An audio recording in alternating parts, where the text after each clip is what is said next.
여러분 안녕하세요. 유하. 일주일 동안 잘 지냈나요? 이제 여러분들이 이제 그렇게 기다리던 역사 시간이 다가왔습니다. 요즘 날씨가 너무 좋죠. 사실 나가고 싶어요. 이제 굉장히 이제 봄꽃도 많이 피고 낮에는 날씨가 한 20도까지 올라가서 정말 활동하기 좋은 날씨인 것 같아요. 그럼에도 불구하고 이런 날 이렇게 집에서 공부한 여러분들 정말 최고라는 말씀 드리고 싶습니다.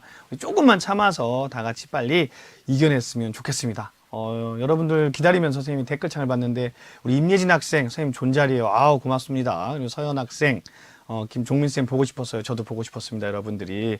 그리고 티모가 좋아 학생 역사 역사 수업 좋아요. 예, 그런 학생들 너무 고맙고요. 우리 댓글도 항상 예쁘게, 이게 댓글이 사실 안 보인다고 생각하지만 나의 인격이에요. 얼굴은 안 보일 수 있어도 이게 내가 그런 나쁜 이렇게 인격을 드러내는 건 안 좋잖아요. 항상 깨끗하고 좋은 글, 선생님들 상처를 받는다는 거, 선생님들도 항상 이렇게 우리 충남의 자랑스러운 충남 학생을 기억하고 갔으면 좋겠습니다. 우선 선생님이 지난 시간에 이렇게 집에 가서 다시 모니터링을 해보면서 몇 가지 그냥 한 가지 수정할 것이 하나 생겼어요. 그게 뭐냐면 지난 시간에 선생님이 팔조법을 설명하면서 그 한서지리지의 동의전이라고 얘기했는데 사실 한서지리지에는 동의전이 없어요. 선생님이 잘못 얘기한 거예요. 동의전은 삼국지 위지 동의전, 삼국지의 위지의 동의전이 나오는 건데 그걸 두 개를 헷갈려서 한서지리지에만 나온다라는 거, 동의전이 아니라는 것 수정하고 가도록 하겠습니다. 그러면은 지난 시간에 얘기했던 대로 오늘은 어떤 걸 배울까? 오늘은 조금 이제 양이 많을 수가 있어요. 하지만 옛날 이야기 중심으로 한번 가보려고 합니다. 여러분들 같이 한번 재밌게 수업해봤으면 좋겠어요. 우선 오늘의 주제는 고구려, 백제, 신라, 우리가 삼국이라고 하는 이런 나라들은 어떻게 만들어졌을까입니다. 우리가 그 전까지 지난 시간에 이야기했던 게 이제 흔히 초기철기 국가들, 그러니까 연맹왕국이라고 했던 부여, 고구려, 옥저, 동해, 사만이었는데 이제는 그게 아니라 중앙집권 국가인 고구려, 백제, 신라에 대해서 우리가 이야기를 해볼 거예요. 그러면 오늘의 학습 목표를 한번 보도록 하겠습니다. 우리 다 같이 한번 봅시다. 1번. 중앙집권 국가의 특징과 각 나라의 성장 과정을 알 수 있다. 아까 얘기했지만 지금까지 우리는 연맹왕국을 배웠다면 이제는 이 연맹왕국단이 중앙집권 국가, 다시 말해서 강력한 왕권을 바탕으로 해서 중앙에서 모든 지방을 통제할 수 있는 이런 중앙집권 국가로 성장하였음을 알 수 있다는 거죠. 그리고 두 번째, 삼국과 가야의 발전 과정에 대하여 우리는 이번 시간에 배워보도록 하겠습니다. 예, 태준 학생 보고 싶었어요, 쌤. 아, 고맙습니다. 예. 그러면 이제 삼국의 성립에 대해서 한번 볼 건데요. 우리 여러분들 이번 시간에는 시작은 우리가 옛날 이야기를 해줄 거예요. 선생님도 아이가 있어요. 어린 아이가 있는데 그 어린 아이들에게 맨날 자기 전에 동화책을 많이 읽어줬었거든요. 그때 이제 읽었던 이야기를 한번 해드리도록 하겠습니다. 우선 삼국의 성립은 대부분 다 신화가 있어요. 우리나라는 모든 게 다 이제 시작은 다 신화로 시작하는데요. 우선 고구려의 신화를 보면요. 고구려의 주몽이죠. 고구려의 시조는 주몽입니다. 주몽이라는 뜻은 활을 잘 쏘는 사람, 추모라고도 하고요. 그 어떤 학자들은 그 중국의 치우를 주몽의 그 같은 말이다라고도 합니다. 이제 주몽은 어떻게 시작됐냐면 이 주몽이 그 고구려를 세우기 전에 부여라는 나라가 있었어요. 이제 그 해모수가 이제 천재의 아들 해모수가 내려와서 나라를 세우고 그의 아들 해부루가 이제 나라를 또 다스리는데 동부여를 만들었는데 그 아들이 없어서 굉장히 아들을 원했대요. 그런다 금 두꺼비 같이 생긴 아들을 얻습니다. 그래서 그 아들의 이름은 한자로 금개구리다 해서 금와왕이에요. 이 금와왕이 어느 날 이제 사냥을 나갔는데 사냥터에서 굉장히 아름다운 여인을 발견합니다. 이 여인이 막 울고 있었어요. 그래서 당신은 왜 울고 있나요? 그랬더니 그 여인이 이야기하기로는 저는 물의 신 화백의 딸 유화라는 사람이 온데 천재의 아들, 하늘의 황제죠. 천재의 아들이었던 해모수란 남자가 평생을 같이 사랑하기로 해놓고서는 저를 두고 떠나버려서 울고 있다라고 이야기를 하죠. 그러자 금화왕은 이 여자를 궁궐로 데려옵니다. 궁궐로 데려와서 이 여자를 이 유화라는 부인이 궁궐로 왔는데 햇빛이 항상 이 유화 부인을 이렇게 따라다녔다고 그래요. 햇빛이 유화 부인을 그러면서 어느 순간인가 이 유화 부인이 갑자기 태기 그러니까 임신한 걸 느끼고 그러다가 알을 낳아버렸습니다. 사람이 알을 낳으니까 너무 이거는 이상한 일이잖아요. 그래서 금화왕은 그 알을 갖다 버리라 해서 우선 돼지 키우는 데다 버렸더니 돼지들이 이거를 오히려 더 보호하는 거예요. 그래서 이제 마구간에다 갖다 버렸더니 역시 소나 말들도 이 알을 보호했다고 합니다. 그러니까 이거를 들판에다 갖다 버렸더니 날짐승들이 날아와 이 알을 막 품기도 하고 해서 그 뒤로 이 금화왕은 이상한 일이다 해서 그 알을 가져다가 다시 금화 부인에게 갖다 주었고, 이 미안합니다. 금화가 아니라 유화 부인. 이 유화 부인은 알을 잘 품어서 이 알에서 주몽이라는 아이가 태어났어요. 이 주몽이라는 아이는 어려서부터 얼마나 뛰어났냐면, 활을 얼마나 잘 쐈냐면, 하루는 모기가 너무 많으니까 어머니한테 어머니 활 좀 만들어 주세요 그랬대요. 그래서 어머니가 활을 만들어 줬더니 그 활을 가지고 모기를 다 잡았답니다. 여러분 이게 상상이 됩니까? 이 어린 아이가 그 정도로 이제 활을 잘 쓰고 뛰어난 아이였어요. 그러니까 사냥을 나가도 이 금화왕의 여섯 아들이 있었는데 여섯 아들이 사슴을 한 마리 잡아올 때 이 주몽은 막 40마리를 잡아오고 이러니까 이 금화왕의 아들들이 이 주몽을 질투하기 시작했습니다. 그러면서 아버지에게 건의하죠. 사람도 아니고 아래서 태어난 사람을 어찌 우리 가까이 둘 수 있냐 그러자 이 금왕도 주몽을 약간 이제 견지했던 것 같아요. 그래서 마국간에서 말을 키우게 합니다. 근데 이제 주몽은 이제 유화 부인이 가장 좋은 말을 고른 다음에 이 말을 언제 쓸지 모르니까 잘 키워라라고 해서 이 주몽이 그 말에다가 혀에다가 바늘을 꽂아버려요.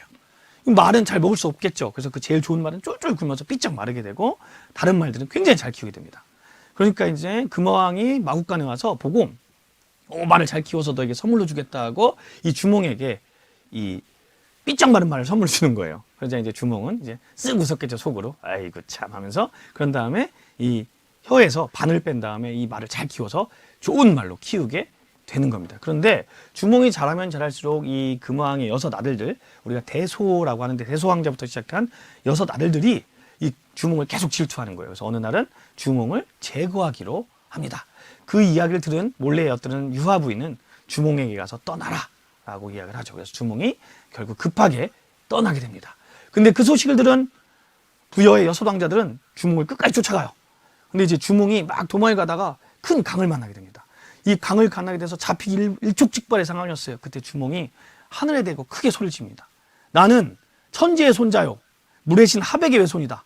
어서 나를 위해 다리를 만들라. 그랬더니 물속에서 물고기와 자라와 거북이 등이 다리를 만들어줬다고 해요. 그래서 그 다리를 건넌 주몽은 무사히 그 강을 건너가서 고구려란 나라를 이제 건국할 수 있었던 거예요. 어디에? 졸본성에다가. 그래서 여기가 졸본성, 처음에 고구려가 도읍을 정했던 졸본에 있는 오녀산성이라는 곳이에요. 지금의 환인이라는 데인데 이 위에를 보면은 굉장히 이렇게 높죠, 평평하죠. 굉장히 올라가기 힘듭니다. 여기 선생님도 얼마 전에 갔었는데 걸어 올라가면 한 30분 정도 계단을 계속 걸어 올라가야 돼요. 18곡이라고 해서 18번에 이렇게 지그재그 굽이 있는 곳인데 이런 곳에 위에다가 나왔어요. 왜 그랬냐면 초기 국가는 아직 국력이 약했기 때문에 외부의 침략을 막는데 이런 게 또 첫 번째였겠죠. 그래서 이런 곳에다 수도를 정하게 되는 겁니다. 이게 고구려의 건국 신화예요. 그런데 이제 고구려가 이어지냐면요, 백제의 건국 신화랑 이어져요. 백제도 고구려와 이제 같아요. 그러니까 연결이 돼요. 무슨 말이냐면 이제 주몽이 이 졸본성에 와서 그 나라를 만들고 그 지역의 유력자였던 연타발의 딸과 결혼을 합니다. 물론 부여에는 원래 본부인이 있었어요. 급히 도망 오느라고 놓고 와서 이 유력자의 딸과 결혼하는데 선생님 그거 너무 나쁜 거 아니에요? 어떻게 그럴 수 있어요? 근데 예전에는 세력 때문에 세력가들과 손을 잡기 위해서 이렇게 정략적 결혼을 하기도 합니다. 그래서 이제 연타발의 딸 소선호와 결혼하는데 이 소선호가 원래 아들이 있었다는 설도 있고요. 그 설이 더 많습니다. 아니면 이 주몽과 결혼해서 아들을 낳았다는 설도 있는데 하여간 2명의 아들을 얻게 돼요. 그게 누구냐면 온조와 비류예요. 그러니까 비류와 온조입니다. 그런데 아까도 말했듯이 부여에는 원래 부인이 있었고 그 부인이 아들을 낳았겠죠. 그 아이의 이름은 유리입니다. 유리라는 아들이 있었는데 이 아이도 아버지를 닮아서 활을 그렇게 잘 쐈대요. 근데 어느 날 새를 맞추려다가 모르고 새가 날아가면서 물동이를 지고 지나가는 여인의 물동이를 깨버립니다. 그러니까 이 여인은 얼마나 화가 나겠습니까? 막 유리에게 막 화를 냈는데 그때 참 하면 안 되는 얘기를 하죠. 넌 아빠 없는 아이라 그렇게 컸니? 라는 말을 합니다. 굉장히 심한 말이죠. 그러니까 이제 유리가 물론 이제 또 재밌는 건 미안한 마음에 다시 진흙으로 활을 쏴서 메꿔줬다고 그래요. 그 물덩이를. 그만큼 활을 잘 쐈다는 얘기인데 집에 와서 어머니에게 울면서 왜 나에게는 우리 아버지 누가 어디 있나요? 그랬더니 이제 이 유리의 어머니가 이제 얘기합니다. 이제 네가 컸으니까 얘기해주겠다. 사실 너의 아버지는 천재의 손자요 그러니까 해모스의 아들이요 그 하백의 외손인데 이 동부여의 아이들에게 쫓겨서 지금 남쪽에 나라를 세우고 그게 고구려의 주몽이시다라고 한 겁니다. 그러면서 네가 크면 아버지가 안 그래도 너가 찾아올 수 있도록 징표를 남기셨다. 그게 뭐냐면 7070 밑에 소나무가 한 그루 서 있는데 그 밑에 파보면 징표가 있다고 합니다. 7070이라는 게 뭐냐면 7개의 언덕이거든요. 7개 언덕 지나서 그 소나무가 있다고 하니까 이 유리는 그날부터 7개 언덕에 있는 소나무를 다 찾으러 다녀요. 근데 아무리 찾아도 소나무를 찾을 수가 없었어요. 그런데 어느 날 집에서 딱 쉬고 있는데 집에 있는 기둥이 울음소리를 내는 거예요. 그래서 이상하다고 딱 밑을 봤더니 집에 있는 소나무 기둥을 받친 돌이 7개의 모서리가 있는 돌이었던 거예요. 아, 여기구나 하고 거길 파봤더니 뭐가 나옵니까? 바로 부러진 칼이 나왔던 겁니다. 이 부러진 칼을 가지고 이 유리는 아버지에게 갑니다. 그러니까 주몽이 과연 나의 증표가 맞다면서 아버지가 가지고 있었던 칼과 맞췄더니 하나가 되면서 피가 막 흘렸다고 그래요. 칼에서. 그러니까 넌 나의 아들이 맞구나. 하지만 나는 천지의 손자요 하백의 외손인 신의 기운이 있다. 네가 나의 아들이라면 너의 신성을 한번 증명해 보아라 했더니 이 유리가 갑자기 하늘로 올라가서 해를 뚫어버린다고 해요. 이거는 동명왕편에 나와 있는 이야기입니다. 이렇게 되자 이 주몽은 이 유리를 자기의 후계자 2대왕 유리명왕입니다. 그러니까 자, 온조와 비류는 갑자기 뭐가 생긴 겁니까? 형이 생겨버렸잖아요. 그러니까 안 되겠습니다. 그래서 온조가 비류에게 말합니다. 형님, 우리 큰형이 왔으니까 떠납시다 하면서 어머니 소선호를 모시고 남쪽으로 내려가요. 그래서 비류는 오늘날의 인천인 미추홀에 자리를 잡고 온조는 오늘날의 서울의 이제 한성이라는 곳, 위례성, 지금의 천호동과 풍납동에 있는 곳이에요. 풍납토성 있는데 거기에 자리를 잡고 나라를 세우게 되는 겁니다. 근데 형인 비류가 동생인 이제 온조에게 갔었는데 이 미추홀은 물이 짜요. 바닷가다 보니까. 그러니까 농사가 잘 안 되고 그러는데 이 온조가 세운 나라는 한강 유역이기 때문에 물산이 풍부하고 너무 막 넘치는 걸 보고 반성을 합니다. 그리고 비류가 죽은 다음에 비류의 부하들이 전부 다 온조에 가서 귀의해서 온조의 십제라는 나라가 백제로 바뀌게 되고 그게 바로 백제가 되는 겁니다. 선생님 믿을 수가 없어요 라고 할 수도 있겠죠. 뭐 아래서 태어난 것도 그렇고 뭐 그렇지만 우리는 여기서 역사적 사실을 꺼내야 되는 거예요. 설화 그 자체를 믿는 게 아니라 우선 뭐를 할 수 있냐면요. 고구려와 백제는 전부 다 어디 계통이다? 북방의 이주민 계통이다라는 거죠. 특히 부여 계통이다라는 거예요. 그걸 알 수 있는 증거가 있어요. 그게 뭐냐면 고구려와 백제의 무덤 양식이 같아요. 무덤 양식이 같을 수도 있죠 왔는데 그 당시에 인터넷이 있는 것도 아니고 전화기가 있는 것도 아니고 같은 무덤을 쓸 수 있다는 건 같은 계층이 같은 그러니까 비슷한 사람들이 아니면 있을 수 없는 일이죠. 근데 여기 사진 보여요? 이게 선생님 사진이죠. 예, 지금으로부터 2년 전에 찍은 선생님이 아주 파릇파릇했던 시절입니다. 직접 가서 찍은 거예요. 여기가 장군총입니다. 지금의 중부의 지안이라는 곳에 있는 장군총에서 찍은 장수왕의 무덤으로 추정되는 장군총이고요. 그 옆에는 서울의 석촌동. 여러분 롯데월드 좋아하죠? 롯데월드 있는 데가 석촌동인데요. 그 앞에 석촌동에 고분군들이 있어요. 백제시대 고분군들이. 비슷하죠, 둘 다. 이런 걸 뭐라고 하냐면 돌무지, 계단식 돌무지 무덤이라고 해요. 이런 돌무지 무덤이 같음으로 봤을 때 지배층이 같다는 증거가 있고요. 또 하나 그러니까 백제 왕시성, 왕성 있잖아요. 왕시성이 부여예요. 그래서 부여의 왕자들 중에는 부여융, 부여풍 이런 사람들이 있습니다. 그리고 다음 시간인가쯤 배울 건데 이번 시간에 배우겠구나. 좀 이따 배우겠지만 백제 왕 중에 성왕이 있거든요.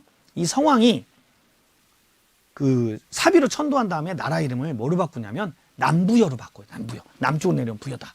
그래서 지금도 여러분들 이 사비였던 도시 이름이 뭡니까? 충남에 바로 부여죠. 이런 걸 봤을 때 고구려와 백제가 전부 다 부여 계통의 유의민임을 알 수 있는 증거가 된다라는 거죠. 예, 고구려와 백제 이야기를 둘이 같이 한 거예요. 그러면 신라는 뭐예요? 근데 신라는 이제 우리가 삼국사기를 보면 가장 먼저 나라가 건국되었다고는 하지만 가장 모서리에 있잖아요. 동남쪽에 치우쳐 있기 때문에 문화의 발전이 가장 늦습니다. 근데 이제 박혁거세도요. 이제 그 설화를 보면 사로의 신라의 사로 6촌, 그러니까 신라의 진안 6촌이라는 6개의 촌이 있었는데 그 촌장들이 왕이 오기를 좀 바랬다고 해요. 근데 어느 날 그 나정이라는 우물가에서 흰 말 한 마리가 엎드려서 울고 있는 거예요. 그래서 거기 가봤더니 말은 사라지고 하나의 알이 나왔다고 합니다. 그 알을 키웠더니 그걸 알을 깨고 아이가 태어났는데 그 아이가 혁거세라는 아이예요. 근데 알에서 태어났기 때문에 알이 뭐랑 똑같이 생겼어요? 박같이 생겼죠. 박. 그래서 성이 박씨가 되는 겁니다. 그래서 혁거세가 그 나라를 세운 게 신라예요. 신라는 그렇게 드라마틱하진 않죠. 근데 이제 신라는 그 뒤에 석씨와 김씨들이 왕이 되는 장면은 상당히 또 드라마틱합니다. 석탈이라든지 김할지라든지 이런 이야기는 나중에 그 얘기까지 오늘 40분 다 지나가 버리거든요. 그러니까 우리가 그건 좀 나중에 하고요. 시작이 너무 길었어요. 이제 그렇게만 알아두시면 됩니다. 근데 우리가 이 고구려 백제 신라는 아까 말했지만 초기 국가와는 달리 중앙 집권 국가로 성장한 국가들이라고 했잖아요. 그럼 중앙 집권 국가의 의미는 뭘까요? 어떤 게 중앙 집권 국가일까요? 우선 첫째, 지난 시간에 연명왕국 단계는 왕권이 약했어요. 부여 같은 나라도요. 왕이 힘이 약했기 때문에 왕이 돌아가면서 했죠. 부족에서. 그러다 보니까 뭐 큰 이 국가 재난이 있거나 뭐 자연재해가 있을 때는 왕을 죽이기도 했다고 그랬잖아요. 그 정도로 왕의 힘이 약했는데 이 중앙 집권 국가는 왕위를 세습합니다. 세습이라는 건 뭐냐면요. 한 집안에서 왕권이 상당히 강해졌다는 이야기입니다. 자, 두 번째로 불교를 수용합니다. 불교를 왜 수용하냐? 그 전까지 부족 연맹체일 때는 이 부족은 호랑이를, 이 부족은 뭐 화슴을, 이 부족은 여우를 이렇게 믿는 신이 달랐죠. 그러니까 사상적 통합이 안 돼요. 야, 니네는 호랑 믿는 부족이잖아. 이랬는데 이게 아니라 아예 불교라는 하나의 종교로 이 사상을 통합해버리는 거예요. 우리는 한나라다라고. 또 우리 불교가 좋은 게 뭐냐면요. 불교의 가장 핵심 사상은 윤회 사상이라는 게 있어요. 이게 뭐냐면 사람은 죽은 다음에 다시 태어나요. 계속 돌아가는 거예요. 바퀴처럼. 근데 이제 그냥 아무렇게나 태어나는 게 아니라 업이라는 걸 갖고 태어나요. 업이 뭐냐면 내가 살았을 때 어떻게 살았냐를 가지고 후생에 다시 환생을 하는 겁니다. 그러니까 예를 들면 내가 나쁜 짓을 많이 했어요. 막 사람도 많이 죽이고 막 살생을 했으면 뭘로 태어날까요? 파리로 다시 태어납니다. 파리 목숨 하잖아요. 그리고 내가 게을러요. 막 지금까지 자고 막 안 일어나는 학생 있죠. 막 맨날 뭐 일하라면 안 하고 공부 안 하고 맨날 빈정거리고 빈둥거리고 이런 학생은 뭘로 태어날까요? 소로 태어납니다. 소로. 소는 일을 많이 한다는 상징적이잖아요. 이런 식으로 업이 있는데 업사상이 있는데 그 얘기는 거꾸로 뭐냐면요. 지금 나는 지배층이고 너는 피지배층이야. 나는 귀족이고 너는 평민이야. 불만 갖지 마. 왜? 나는 전생에 잘 사는 거고 넌 전생에 잘 못 사는 거야. 라는 그 지배계급을 정당화시켜주는 사상이 되는 거예요. 특히 왕 정도 되잖아요. 그럼 뭐예요? 전생에 얼마나 잘 살았다는 뜻입니까? 전생에 거의 누구였다는 뜻이에요? 부처님이었다는 뜻이에요. 그래서 왕은 곧 부처다 해서 왕직불 사상입니다. 나는 부처니까 나를 부처처럼 모셔라 라고 하는 그래서 불교가 굉장히 유리한 사상이 되는 겁니다. 꼭 지배층에만 유리한 건 아니었지만 이런 연유로 들어왔다는 거예요. 근데 이게 시간이 지나면 점차 민중들에게도 전파되면서 불교가 바뀌기도 합니다. 세 번째로 중앙집권국가의 특징은 국가 체제가 완성이 돼야 되죠. 근데 고대 중앙집권국가의 체제 완성을 우리 뭐라고 부르냐면요. 율령체제라 불러요. 그게 동아시아, 중국, 우리나라, 뭐 일본, 베트남의 공통된 그 공통점인데요. 율령체제라고 하는데 율령이라는 게 뭐냐면 한마디로 여기 칠판 잠깐 볼게요. 율은 형법이에요. 형법. 형법이 뭔지 알아요? 우리가 8조법 할 때 배웠죠. 뭐 사람을 죽인 자는 사형에 처한다 이런 형법이에요. 그리고 령이라는 것은요. 행정법이에요. 행정법이라는 건 뭐냐면 국가의 뭐 등 관등은 몇 개로 한다. 뭐 옷 색깔은 어떻게 한다. 막 이런 식으로. 그래서 우리는 이걸로 율령 체제라고 합니다. 그러니까 율령 체제라는 건 한마디로 국가의 기틀, 법이 있고 행정 조직이 있는 것을 우리는 율령 체제라요. 그러니까 그냥 막 다스리는 게 아닙니다. 그래서 우리 이런 세 가지 다시 한번 정리할게요.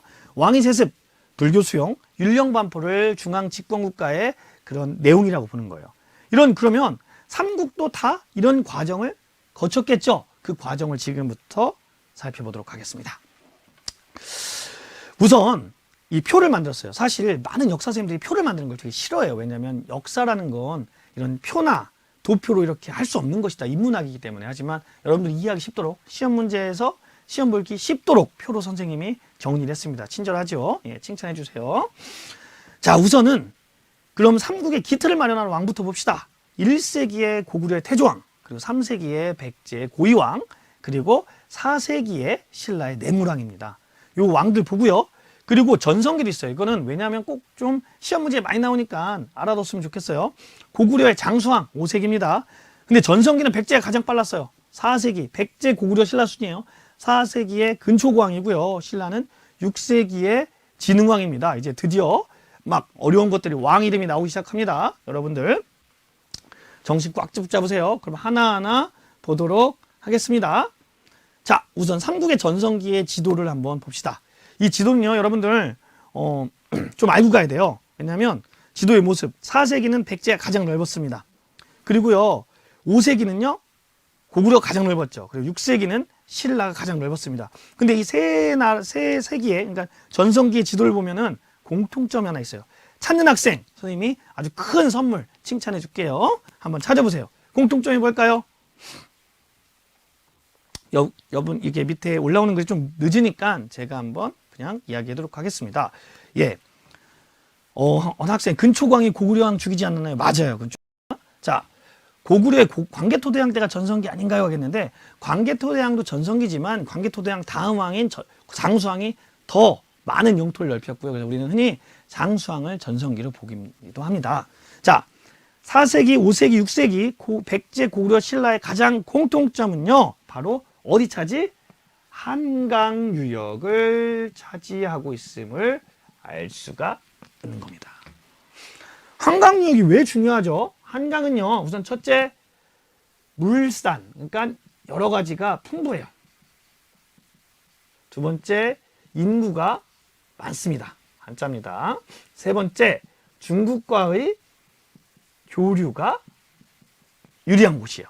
중국과의 교류가 유리하다는 건 무슨 말이냐? 어떻게 그럼 고구려가 더 유리하지 않아요? 고구려는 중국이랑 맞닿잖아요. 하는데 그 당시 중국은 지금의 중국과 이 범위가 좀 달라요.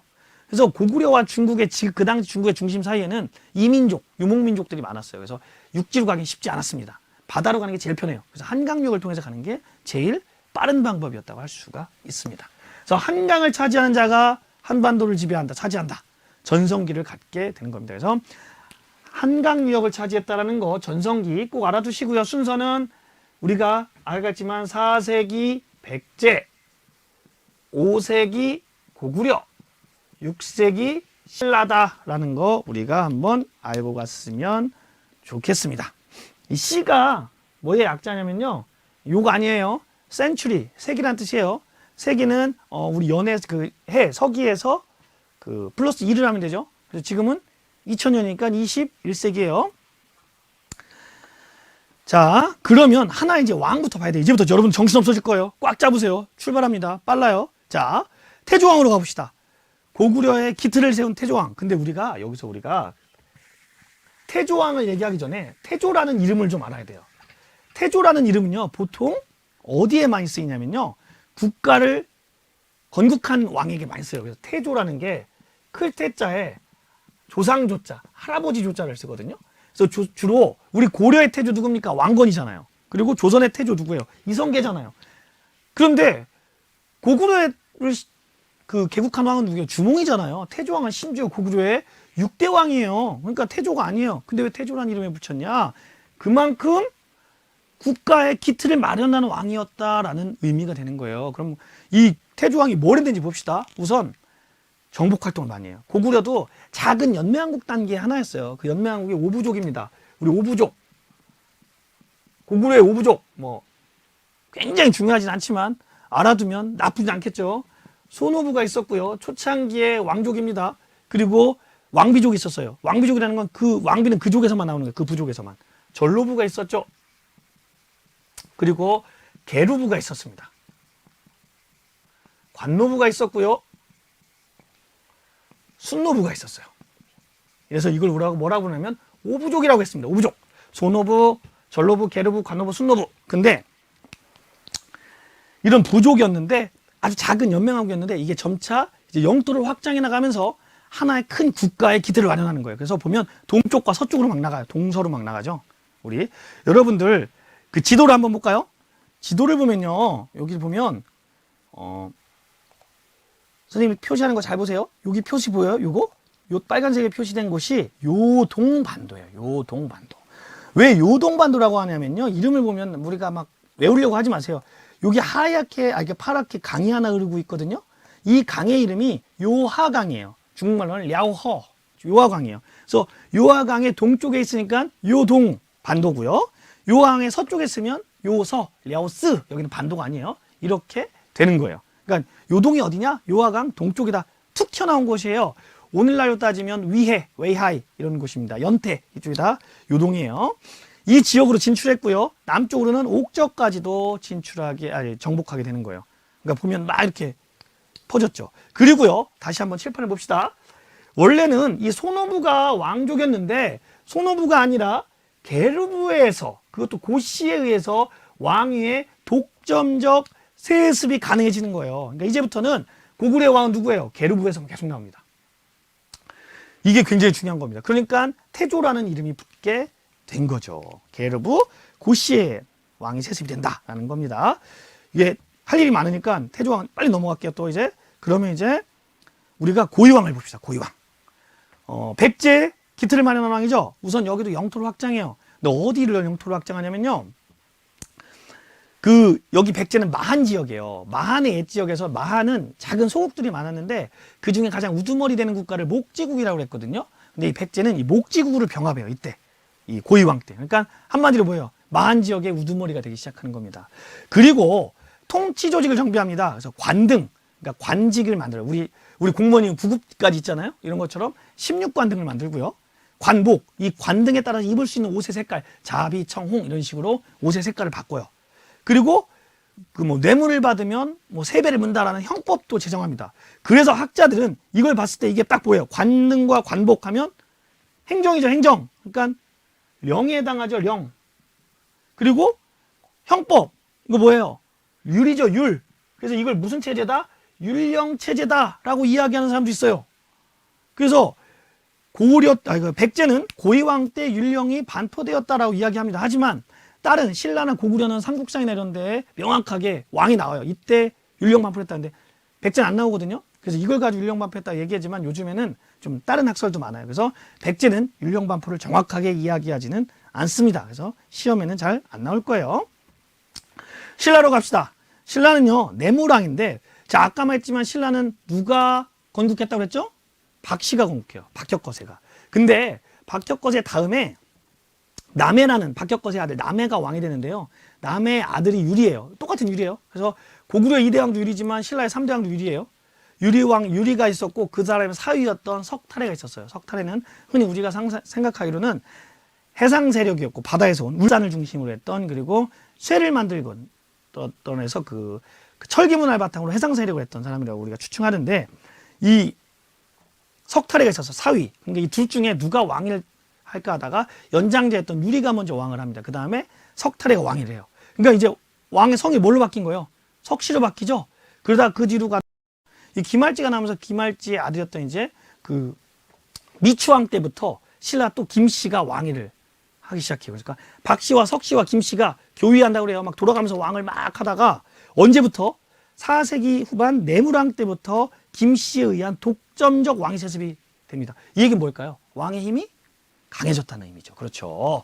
그리고요, 물론 신라 하대가 되면 박씨 왕이 한 3명 정도 다시 나와요. 이제 경순왕 직전에 경혜왕이라든지.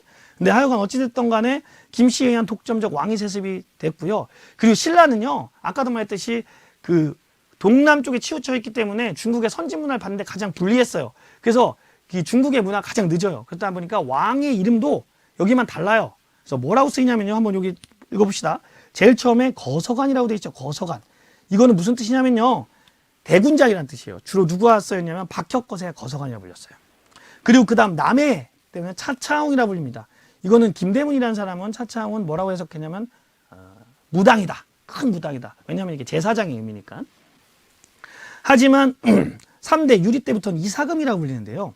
이사금이 아까 뭐라고 했어요? 연장자라고 했잖아요. 근데 옛날의 사람들은 연장자, 나이가 많으면 이가 많다고 생각했나 봐요. 그래서 또 서로 떡을 깨물어요. 그래서 떡을 깨물어서 이의 개수가 많은 사람이 왕이 되기로 하거든요.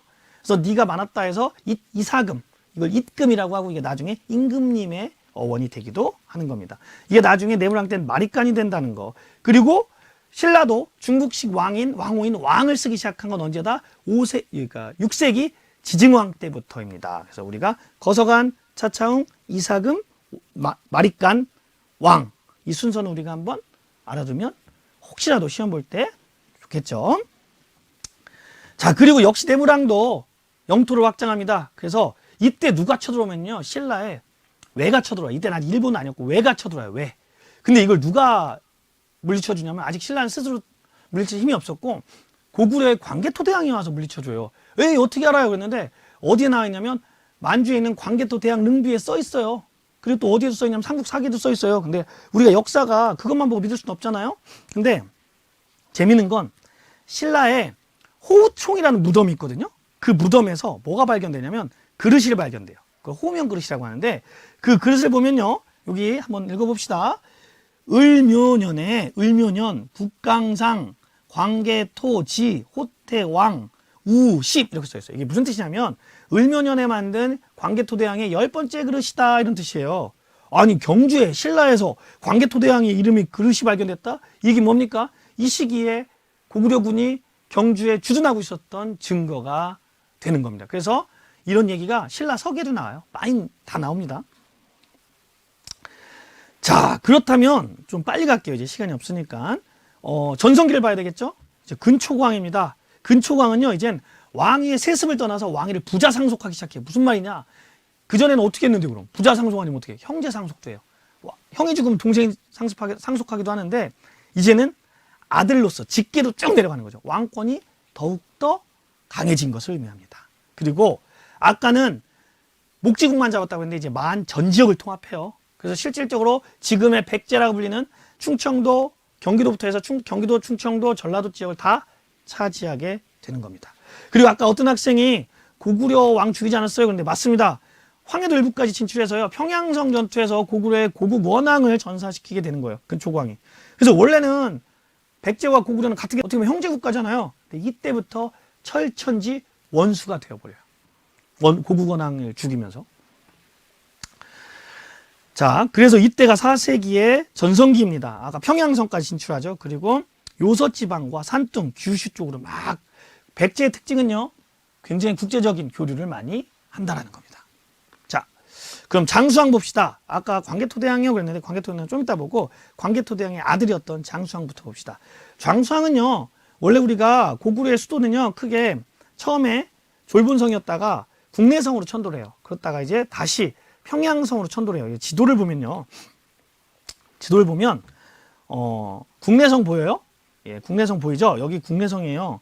그리고 그러면은 아까 말했던 오녀산성, 졸본성으로 되면 이쯤이에요. 이쯤에서 여기서 이렇게 내려오게 되는 거예요. 점점 남쪽으로 내려온 거죠. 그래서 왜 그러냐면 북쪽보다는 남쪽이 더 중요하기 때문에 그래요. 선생님, 저 같으면 넓은 만주국으로 가겠어요 하겠지만 만주는 기후가 춥기 때문에 땅이 그렇게 비옥하지 않아요. 비옥한 남쪽 땅을 더 원했기 때문에 남쪽으로 내려오게 됩니다. 그래서 이거를 뭐라고 하냐면요. 그 남진정책이라고 해요. 그래서 427년에 평양으로 천도한 다음에 결국은 475년에 백제 계로왕을 죽이고 한강 유역을 차지하게 되는 겁니다. 그래서 영토가 확장되게 되는 거예요. 이때도. 장수왕 때 굉장히 넓은 영토를 차지해요. 그래서 그 범위가 어디냐면 우리 충남 아산만 있죠. 저기 위에 경기도 아산만에서 포항까지 내려가요. 그래서 우리가 고구려는 북쪽에 있는 국가였기 때문에 주로 유물이 없어요. 남한에는. 근데 우리 남한에 남아있는 고구려 유물들이 대부분 요때 만들어진 거예요. 우리 충주에 가면 고구려비라든지 중원탑이라든지 서울의 아차산성이라든지 이런 것들이 다 요때 만들어졌은 거라는 걸 우리는 알 수가 있습니다. 자, 다음은 진흥왕으로 가봅시다. 진흥왕은요, 신라의 6세기에 신라를 이제 전성기를 이룬 왕인데요. 역시 영토 확장이에요. 전성기의 특징이 뭡니까? 가장 잘 나가는 게 뭐란 뜻이에요? 가장 넓은 영토란 뜻이잖아요. 그러니까 다 영토 확장이에요. 그래서 내가 영토를 확장한 다음에 얼마나 기분 좋아. 내 땅을 다 가보고 거기다 뭐를 세웁니까? 비석을 세워요. 탁. 그걸 뭐라고 하냐? 순수비라고 해요. 여기서 순수라고 한 건 퓨어가 아니에요. 순수하다가 아니라 왕이 행차했다는 뜻의 순수입니다. 왕이 행차했던 네 곳에다 순수비를 딱 세웁니다.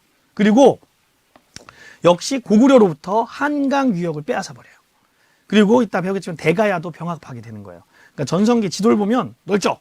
굉장히 넓죠? 북쪽까지 올라가는데요. 그러니까 처음에 이쪽 가야를 정복한 다음에 이쪽 창녕에다가 창녕비를 세워요. 이 창녕 척정비를 세우고요. 한강 유역을 차지한 다음에 북한산비를 채우죠. 그리고 거기 가면서 땅을 넓혔을 때 옛 고구려의 땅을 차지하면서 여기다 성을 쌓았다 해서 단양에 적성비를 세웁니다. 그리고 북쪽으로 올라가죠. 황초령비, 마운령비를 세우게 되는 겁니다. 이렇게 4개의 순수비와 1개의 적성비를 세우게 되는 건데 이 기록을 봤을 때 우리가 신라의 영토를 추정할 수 있는 거죠. 재밌는 건 여기에 보면 여러분 북한산 순수비 보여요? 이게 북한산, 서울의 북한산에 있는 순수비인데 조선시대까지는 이 비석이 무학대사가 만든 비석인 줄 알았대요. 근데 이 비석이 진흥왕의 순수비라는 걸 누가 밝혀냈을까요? 진흥왕 순수비라는 걸 추사 김정희 선생이 발견합니다. 우리 예산 분이시죠? 네.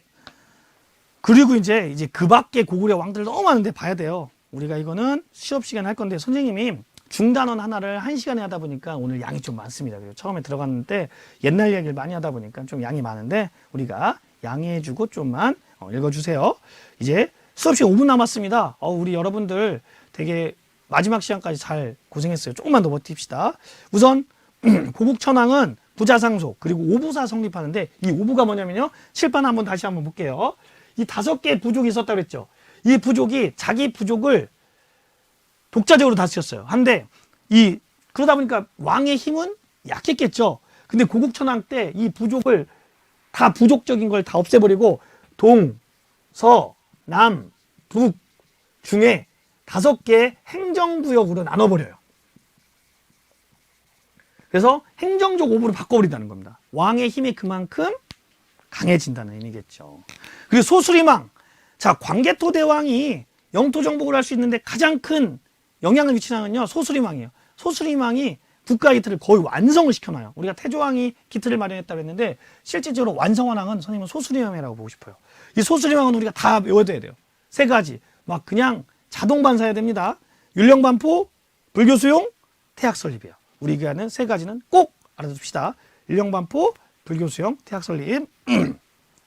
그리고 광개토대왕은 정복 사업을 많이 했죠. 그래서 한강 이북까지 진출해요. 그런 거. 그리고 외, 아까 말했듯이 내무랑을 도와서 외를 축출했다라는 거. 예, 이게 다 광개토대왕비에 나옵니다. 잠시만요.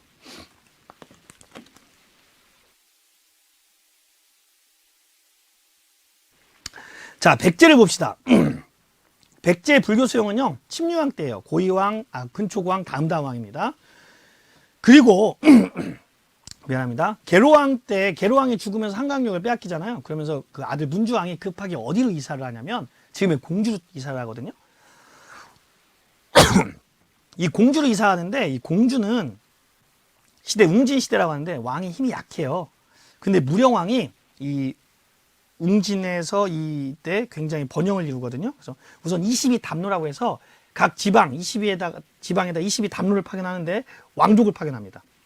그래서 왕의 힘을 키우고요. 중국과 일본과 교류를 합니다. 이건 다음 시간에 나올 거예요. 그리고 그의 아들 성왕 때 다시 사비로 천도합니다. 그러면서 제2의 전성기를 이루게 돼서 심지어는 신라가 손잡고 한강역을 탈환하기도 해요. 그렇지만 신라의 배신으로 한강 유역을 다시 빼앗기기도 합니다. 그 얘기도 이제 나중에 학교에서 자세히 들으세요. 아주 여기도 드라마틱합니다. 시체를 못 찾아요. 목을 못 찾아요. 목 위를. 아버지 이 막 성왕의 시체를 찾아갔는데 결국 얼굴은 못 찾습니다. 몸만 찾아와요. 자, 그럼 이제 아까 이게 수도의 이전 과정이에요. 이거 한번 봅시다. 이 문주왕 때 웅진을 옮기고 다시 성왕 때 사비를 옮겼다라는 거 이렇게 알아두세요. 그리고 신라는 지증왕 아까 얘기했죠. 중국식 왕을 사용했고 국호를 뭐 설아버리든지 뭐 이런 거를 다 신라라는 국호로 만든 왕입니다. 그리고 버풍왕은 고구려에게 소수림왕이 있다면 신라에는 버풍왕이 있어요. 진흥왕의 아버지거든요. 버풍왕 3가지. 불교공인, 율령반포, 그리고 금관가야를 정복합니다. 여기는 불교 수용이 아니에요. 조금 달라요.